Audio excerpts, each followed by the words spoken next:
Hi, teacher. Adam Smith was the father of modern economy.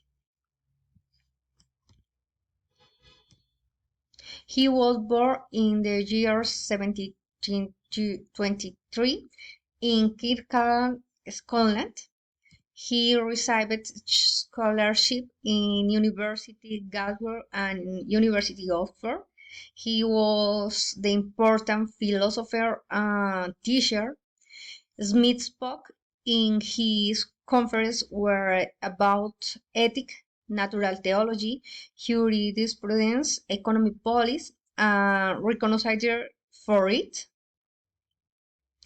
Adam Smith was a teacher. He published the book The Theory of Moral Sentiments when he was 36. His book is considered important. He said that the rise of the nation depended on the production and of the productivity, not of the abundance or shortage of the precious metals. His more important book, Investigation about the Nature and Cause of Rise of the Nation, published.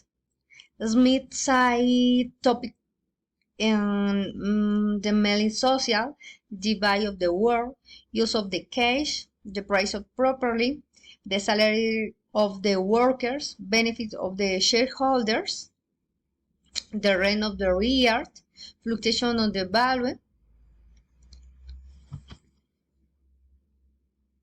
and silver on gold. Smith spoke in the postulates and Farrier's natural law was superior and law natural.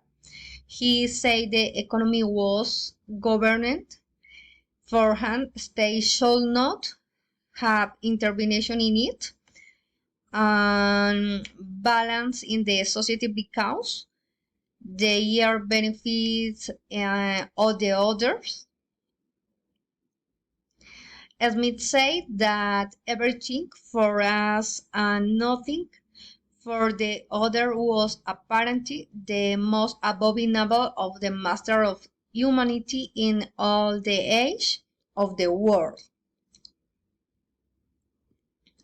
Smith made contribution the economic field, impact in the society, supply demand fixing of the price. The poverty was related with the inequality and economy in the actuality. Thank you.